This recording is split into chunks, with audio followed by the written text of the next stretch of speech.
একটা মুরগির বাচ্চার মা তার বাচ্চাকে কেমন করে আদর করে, অন্যান্য ডিমগুলি জড়ো করে যদি ওই মুরগি দিয়ে যদি বাচ্চা যদি ফোটানো হয়, দেখবেন যদি চিল এসে যায়, ওই মুরগিটা নিজের বাচ্চাগুলিনকে এমন টুক টুক টুক টুক করে আওয়াজ দিয়ে ডাক দেবে, তোরা তাড়াতাড়ি করে আমার পাখার তলে চলে আয়, শত্রু এসেছে। ছোট ছোট বাচ্চাগুলি মুরগির পাখার তলে ঢুকে যায়, শত্রু আক্রমণ করতে পারে না। মা তার বাচ্চাকে কত আদর করে, পাখি তার বাচ্চাকে আদর করে। তাই কেউ যদি পাখির বাচ্চা পারতে যায়, মা চিৎকার করে কেচর মেচর করে পৃথিবীর জামিনে। ওরকম প্রত্যেকটা জিনিস তার বাচ্চাকে আদর করার জন্য পৃথিবীর জামিনের ভিতর আল্লাহ রাব্বুল আলামিন একটা মোহাব্বতের আধার সৃষ্টি করে দিয়েছে। আমরা জানি মা কত আদর করে তার সন্তানকে। আদর যদি নাই করতো, মোহাব্বত যদি না করতো, পেটের ভিতরে রাখতে কত কষ্ট দরদিনী মা সহ্য করেছে। কঠিন কিয়ামতের দিন বুঝে দিতেছেন আল্লাহ রে, পৃথিবীর মানুষ তোমরা জেনে রাখো, ওই দিনটা বিরাট কঠিন দিন, যেদিন কাহারই সুপারিশ নেওয়া হবে না, টাকা পয়সা দিয়েও সেদিন বিচার উঠিয়ে নেওয়া যাবে না, সেদিন আর একজনের কথাও সেদিন মানা হবে না, মান্যতা দেওয়া হবে না, আর একজন আর একজনের উপকারও সেদিন অবশ্যই আসবে না। কোন দিন সেটা? কঠিন কিয়ামতের দিন। যেদিনের কথা পৃথিবীর মানুষের মোহাব্বতের মানুষ যেদিনের কথাটা চিন্তা করে আমরা আজকে ভাবতেও পারি না ওই দিন কেমন দিন হয়ে যাবে। আমরা জানি পৃথিবীর জামিনে বাবা তার ছেলেকে মোহাব্বত করে, পৃথিবীর জামিনে স্বামী তার স্ত্রীকে মোহাব্বত করে, স্ত্রী স্বামীকে মোহাব্বত করে, ছেলে বাবা মাকে মোহাব্বত করে, পড়শি পড়শিকে মোহাব্বত করে, ভাই ভাইয়ের জন্য মোহাব্বত করে। আল্লাহ রাব্বুল আলামিন স্পষ্টকরণ করে দিলেন, ইয়াউমা ইয়াফিরুল মারউ মিন আখিহি, সেই দিন এমন একটা দিন যেদিন ভাই ভাইয়ের কাছ থেকে পালিয়ে যাবে। ভাই ভাইয়ের কাছ থেকে পালিয়ে যাবে। ইয়াউমা ইয়াফিরুল মারউ মিন আখিহি ওয়া উম্মিহি ওয়া আবিহি। আল্লাহ রাব্বুল আলামিন বলে দিলেন, পৃথিবীর জমিনে সব থেকে মোহাব্বতের মা, মার মতো মোহাব্বত পৃথিবীর জমিনে কোনো দিন দ্বিতীয় হয় না। শুধু মানুষের মা নয়, সমস্ত জিনিসেরই মা। যেমন ধরে নেন একটা পাখির বাচ্চার মা তার বাচ্চাকে কেমন করে আদর করে, একটা মুরগির বাচ্চার মা তার বাচ্চাকে কেমন করে আদর করে, অন্যান্য ডিমগুলি জড়ো করে যদি ওই মুরগি দিয়ে যদি বাচ্চা যদি ফোটানো হয়, দেখবেন যদি চিল এসে যায়, ওই মুরগিটা নিজের বাচ্চাগুলিনকে এমন টুক টুক টুক টুক করে আওয়াজ দিয়ে ডাক দেবে, তোরা তাড়াতাড়ি করে আমার পাখার তলে চলে আয়, শত্রু এসেছে। ছোট ছোট বাচ্চাগুলি মুরগির পাখার তলে ঢুকে যায়, শত্রু আক্রমণ করতে পারে না। মা তার বাচ্চাকে কত আদর করে, পাখি তার বাচ্চাকে আদর করে। তাই কেউ যদি পাখির বাচ্চা পারতে যায়, মা চিৎকার করে কেচর মেচর করে পৃথিবীর জামিনে। ওরকম প্রত্যেকটা জিনিস তার বাচ্চাকে আদর করার জন্য পৃথিবীর জামিনের ভিতর আল্লাহ রাব্বুল আলামিন একটা মোহাব্বতের আধার সৃষ্টি করে দিয়েছে। আমরা জানি মা কত আদর করে তার সন্তানকে। আদর যদি নাই করতো, মোহাব্বত যদি না করতো, পেটের ভিতরে রাখতে কত কষ্ট দরদিনী মা সহ্য করেছে। এই পৃথিবীর জামিনে কত কষ্ট সহ্য করে দরদিনী মা তারপরে সন্তানকে মানুষ করেছে। আল্লাহ রাব্বুল আলামিন বললেন, ওয়া উম্মিহি ওয়া আবি, এমন একটা দিন আসবে সেদিন মা তার সঙ্গে ছেলেদের কাছ থেকে সেদিন পালিয়ে যাবে। কিসের জন্য পালাবে? একটা সন্তান যদি সেদিন বিপদে পড়ে যায়, তফসিরের ভিতরে হাদিসের ব্যাখ্যা বা আয়াতের তফসিরে বলা আছে যে একটা সন্তান যদি এমন একটা দিন যেদিন বিপদের ভিতরে পড়ে যাবে, ওই দিন যদি মা আছে হাসরের ময়দানে কঠিন কিয়ামতের দিনে, এই সন্তান মনে মনে মনে মনে মনে মনে ভাববে আমি তো এমন করে পাল্লা মাপা হলো, সামান্য নেকি হয়ে গেলেই আমি পার হয়ে যাব। একটু সামান্য নেকি নাজাই পড়ে গেছে, পেরিয়ে যাওয়ার জন্যে মার কাছে যখন চলে যাবে, মা আমার মনে আছে পৃথিবীতে তুমি কত কষ্ট করে আমাকে লালিত পালিত করেছো, কত দুঃখ করে লালিত পালিত করেছো, কত আদর করে তুমি লালিত পালিত করেছো, তুমি বুকের দুগ্ধ পান করিয়েছো, আমাকে তুমি ঠান্ডা লাগতে দাওনি, কত আদর করে কোলে করে তুমি বড় বানিয়েছো। মা তোমার কাছে অনেক নেকিগুলি জমা হয়ে আছে, তুমি কি আমাকে কি তুমি সামান্য নেকি দেবে? আমি তোমার সঙ্গেই জান্নাতে যেতে পারছি। পবিত্র কোরআন সাক্ষী, আল্লাহ রাব্বুল আলামিন বলে দিলেন কঠিন কিয়ামতের দিন এমন কঠিন দিন, সেদিন মা সন্তানকে বলে দেবে না না না, আমি তোর মা হিসেবে তোর কাছে পরিচয় দিতে চাই না। ওই সন্তানের কাছ থেকে মা চলে যাবে, সন্তানের মা তার সন্তানের পরিচয় সেদিন দেবে না। তাহলে কত কঠিন দিন, ওই দিনের কথা আল্লাহ বলে দিলেন তোমরা ভয় করো পৃথিবীর জমিনে ওই দিন যেদিন তোমার মা তোমার বাবা তোমার কাছ থেকে যেদিন পালিয়ে যাবে। তাই একটা মানুষকে পৃথিবীতে থাকতে আল্লাহ কেমন করে থাকতে বলেছেন?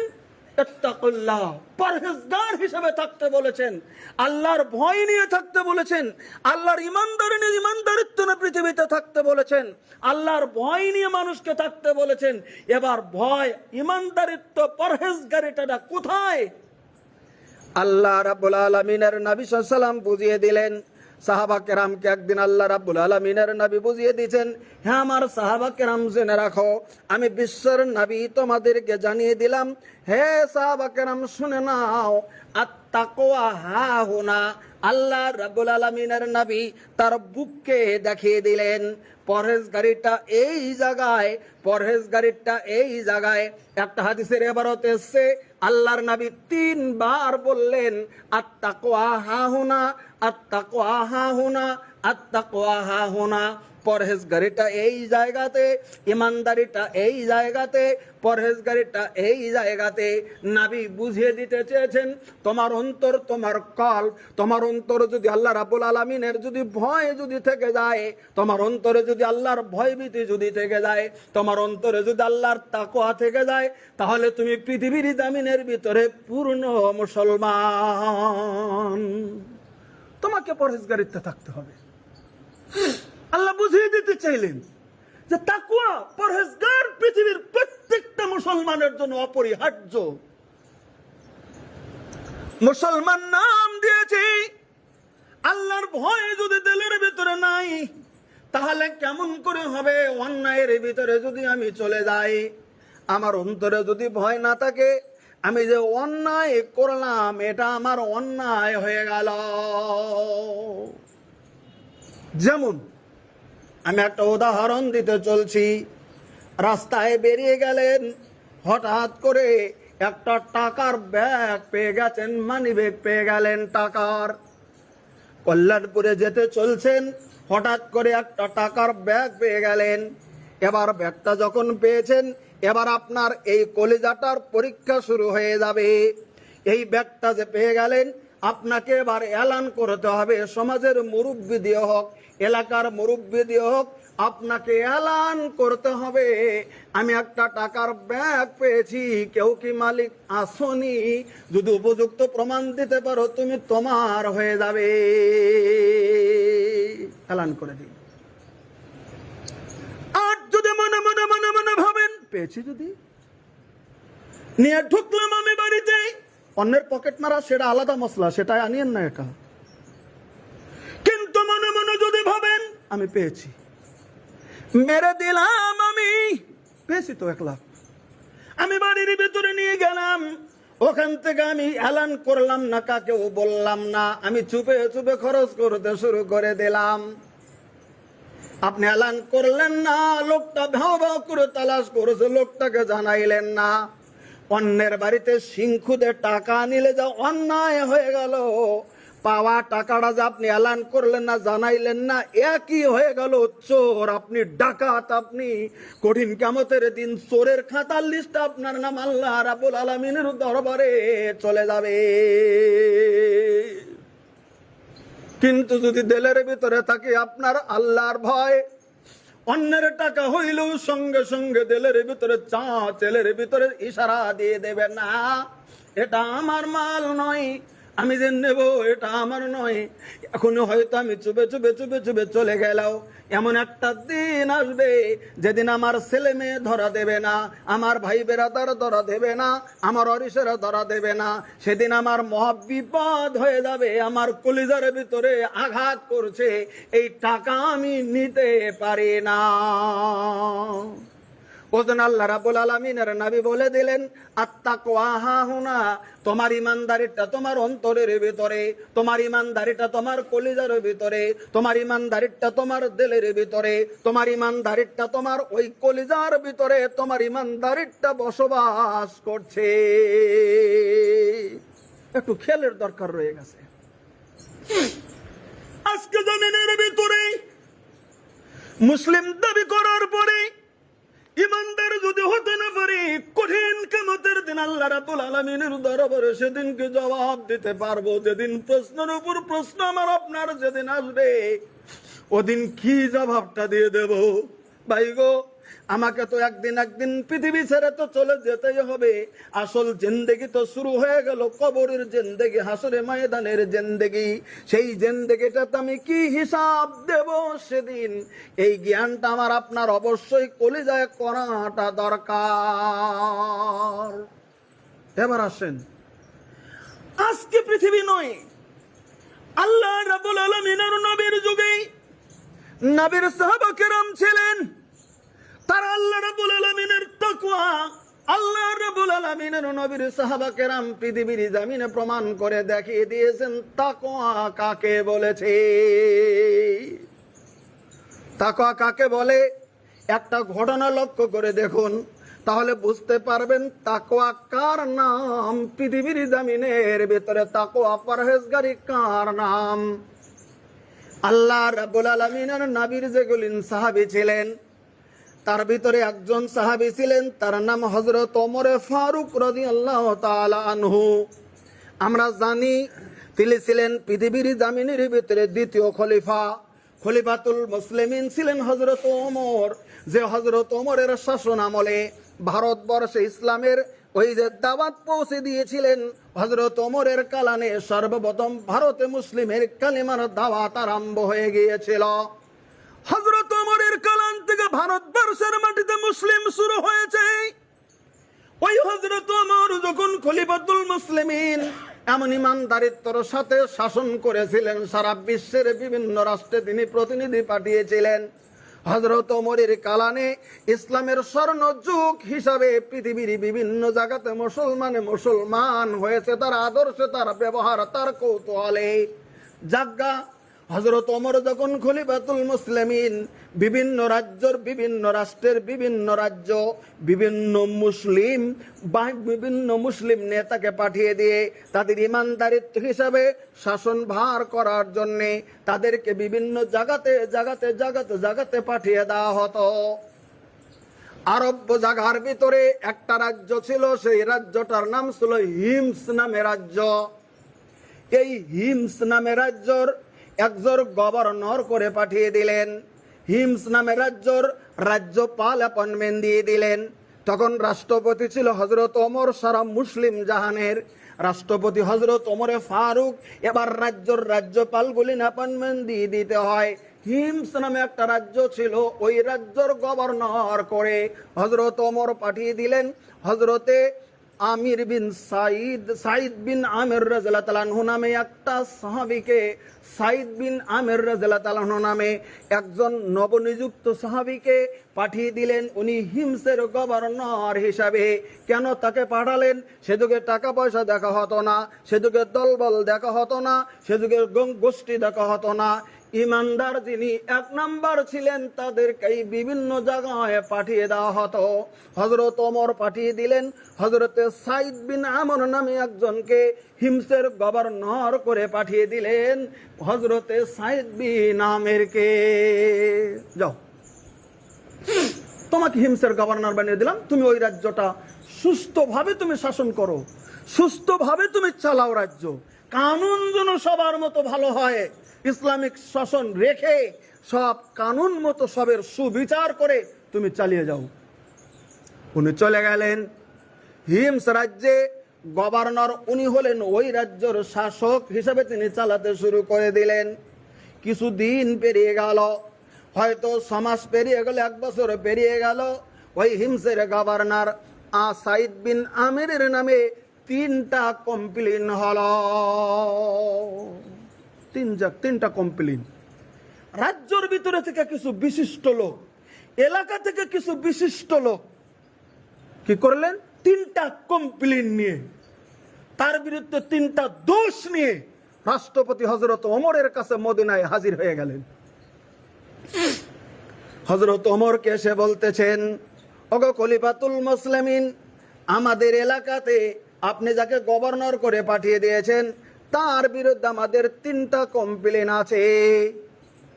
কি কি কমপ্লেন, কি করেছে সে? আমার জানা মতে তো সে ভালো লোক, বলে আমাদের 3টা কমপ্লেন আছে। কি কমপ্লেন? 1 নাম্বার কমপ্লেন তিনি দিয়ে দিলেন, তিনি যখন বাড়ি থেকে সকালবেলা বিচার আচার করার জন্যে, আমাদের এলাকা চালানোর জন্য, রাজ্য চালানোর জন্য তিনি বাড়ি থেকে যখন বেরিয়ে যায়, সকালবেলা তিনি বাড়ি থেকে দেরি করে বের হয়, সকালে সকালে বের হয় না। মসজিদে ফজর পরে তিনি বাড়িতে চলে যান, যাওয়ার পরে অনেক দেরিতে বের হয় উনি। 1 নাম্বার কমপ্লেন। কমপ্লেন নাম্বার 2, ওগো খলিফাতুল মুসলিমিন, 2 নাম্বার কমপ্লেন হচ্ছে উনি ওই যে এমন একটা অসুবিধা করেন, সেটা হচ্ছে প্রত্যেকটা দিন এশারের নামাজ মসজিদে পড়ে উনি বাড়িতে চলে যান। তারপরে আমাদের যদি কোনো অসুবিধা হয়ে যায়, আমরা যদি ডাকতে যদি তার বাড়িতে যাই, ডাকলেও তিনি সাড়া দেন না। উনি রাত্রে আমাদের কাছে আসে না। পরবাকার হয়ে গেল তাও উনি আসেন না, পরবর্তী কাউকে দিয়ে চালিয়ে দেন, কিন্তু উনি আসেন না, রাত্রে বের হন না ঘর থেকে। এটা 2য় নাম্বার দোষ। 3য় নাম্বার দোষ, 3 নাম্বার দোষ হচ্ছে উনি মাসে 1 দিন সারাদিন বাড়িতেই থাকে, শুধু মসজিদে আসে চলে যায়, কিন্তু উনি ওই দিন বাহিরে হাজির হয় না। ইমার্জেন্সি থাকলেও মাসে 1 দিন উনি বাইরে আসেন না। সকালবেলা ফজর পরে গেল আর জোহর পর্যন্ত উনি বের হন না, মাসে 1 দিন এরকম। তাহলে আমাদের তো অসুবিধা হয়। কটা কমপ্লেন দিলেন? 3টা। কার বিরুদ্ধে? গভর্নরের বিরুদ্ধে। দিলেন কার কাছে? রাষ্ট্রপতির কাছে, রাজ্যপালের বিরুদ্ধে। হযরত ওমর হয়রান হয়ে গেল। হযরত ওমর সঙ্গে সঙ্গে কাসিদ পাঠিয়ে দিলেন গভর্নরকে মদিনায় আসার জন্যে। কাসেদ পত্রবাহক নিয়ে হাজির হয়ে গেল, আপনাকে মদিনাতুল মুনাওয়ারাতে রাষ্ট্রপতি আপনাকে ডেকেছেন। তখন হযরত ওমরের ডাকে, খলিফাতুল মুসলিমিনের ডাকে হযরতে সাইদ বিন আমর তাড়াতাড়ি করে মদিনাতুল মুনাওয়ারাতে হাজির হয়ে গেল। মদিনার মানুষগুলি খবর পেয়ে গেল রাজ্যপালের বিরুদ্ধে আজকে বিচার করবে মসজিদে নববীতে রাষ্ট্রপতি। বিষম অসুবিধা, হায় হায় কিবা হয়ে যায়। মানুষ চতুর্দিক থেকে মসজিদে নববীতে হাজির, রাজ্যপালের বিচার হবে রাষ্ট্রপতির কাছে মসজিদে নববীতে।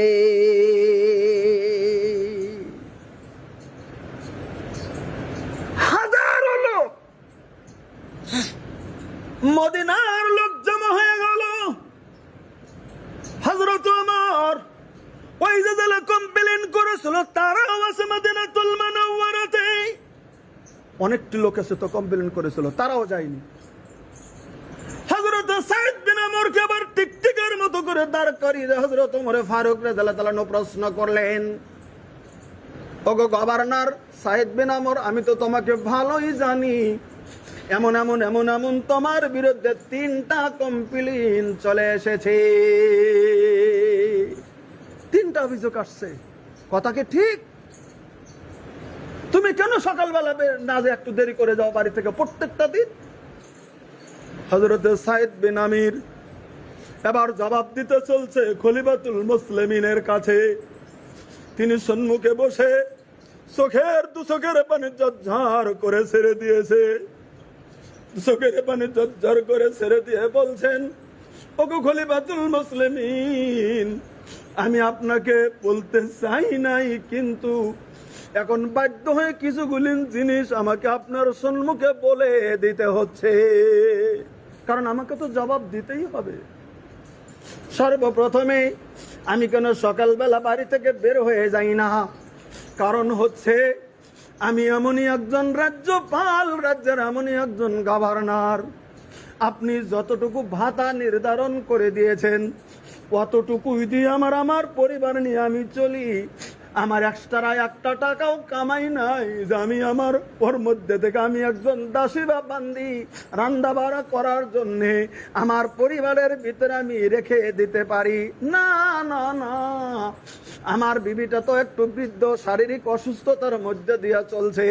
ও জন্য ফজরের নামাজ পড়ার পরে আমি বাড়িতে চলে যাই। সকালের নাস্তা বা খাদ্যখানা যতদিনের জোগাড় করতে হয় আমি নিজের সঙ্গে যে আমি ফজর পরে যাওয়ার পরে আমি বিবি যে রান্না করে ওই রান্নার সাহায্যগুলি না আমি নিজের সাথে থেকে করে দেই। কারণ একটা বান্দি দাসী রাখার মতো ক্ষমতা আমি হযরত সাইদ বিন আমর আমার বাড়ির ভিতরে কোনো টাকা পয়সা এক্সপ্রেস নাই। আমার বিবিকে কাজে সাহায্য করার জন্য আমার দেরি হয়ে যায় একটু, তাদেরকে নাস্তা রেডি করে দিয়ে তারপরে আমি আমার বাড়ি থেকে বেরিয়ে যাই। তাহলে রান্না কাজ আমি একটু সাহায্য করে দেই সারাদিনের জন্য। ওজন্য আমার বাড়ি থেকে বের হতে একটু দেরি হয়ে যায়। খলিফাতুল মুসলিমিন সব তার মুখের দিকে হা করে তাকিয়ে আছে, সব মুখের দিকে হা করে তাকিয়ে আছে। একজন খলিফাতুল মুসলিমিন বিবির রান্নায় সাহায্য করে দিচ্ছে। 2 নম্বর প্রশ্ন যখন করলেন এটা মেনে নিলাম, কিন্তু তুমি কোন রাত্রে বের হও না। হযরত সাইদ বিন আমর বলতো যে হুজুর আমি রাত্রে কেমন করে বের হব গো খলিফাতুল মুসলিমিন? সকালে যে বাড়িতে থেকে বেরিয়ে যাই, সারাদিন মসজিদে এবং নামাজের পরে আমি সারাদিন আমি জনসাধারণের কাজের ভিতরে বেচারাচার থেকে শুরু করে বিভিন্ন পরামর্শের কাজের ভিতরে আমারও সময়টা কাটিয়ে যায়। আমি ধীরে যে 2 রাকাত নফল নামাজ পড়ব সময় আমার জামিনের ভিতরে নাই, কারণ সবারই আমার কথা শুনতে হয়, তাদের কাজে নিয়োজিত আমাকে থাকতে হয়।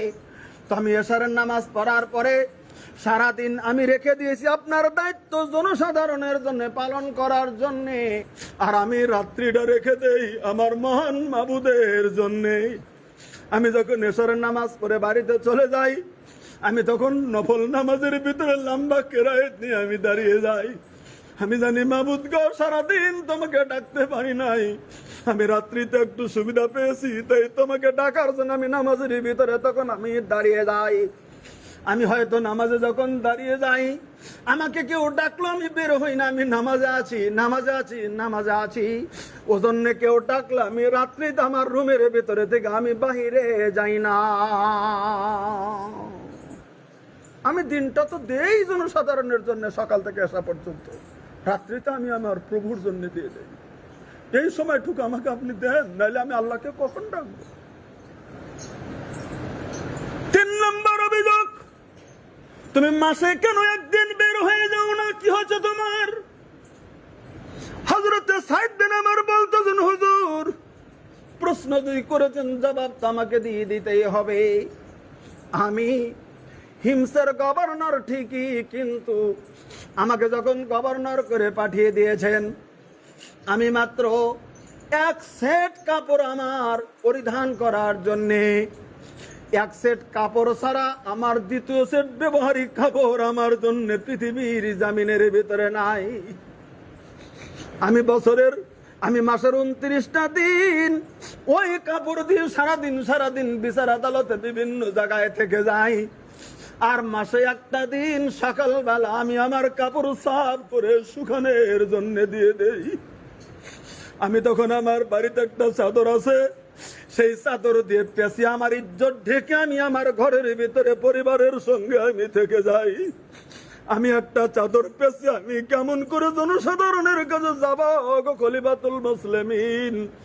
আমার একটাই মাত্র কাপড়, ওই জন্যে আমি মাসে একদিন কাপড়টা ধোয়ার জন্যে আমি আমার রুমের ভিতরে পর্দা করে থেকে যাই, আমি বাহিরে যাই না।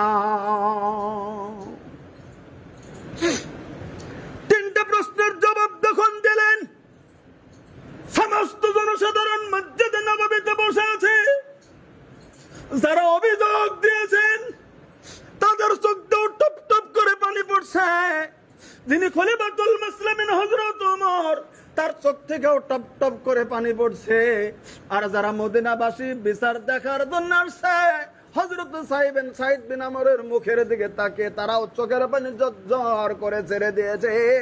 এই হচ্ছে তাকওয়া, এটাই হচ্ছে পরহেজগারি, এটাই হচ্ছে আল্লাহ রাব্বুল আলামিনের ভয়। উনি মনে মনে মনে মনে ভেবে নিয়েছেন, আমাকে যদি দায়িত্ব দিয়েছেন হযরত ওমর, দায়িত্ব আমাকে সঠিকভাবে পালন করতে হবে। জমিনের ভিতরে সঠিক মতোই জমিনের ভিতরে চলবো, যেন ইসলামিক আইন বা শরীয়তের জন্য বিন্দু পরিমাণ খেলাফ আমি পৃথিবীর জমিনের ভিতরে যেন হয় না। এখানে প্রমাণ হয়ে গেছে, হাজারো বার প্রমাণ হচ্ছে, এরকম ইতিহাসের ভিতরে ঘটনা রয়েছে যারা পৃথিবীতে প্রমাণ করে দিয়েছে যে এরাই ছিল ইসলামিক শাসক পৃথিবীর জামিনে, যাদের কথা অনুকরণ করে হাজারো হাজারো মানুষ ইসলামের দিকে দীক্ষিত হয়েছে।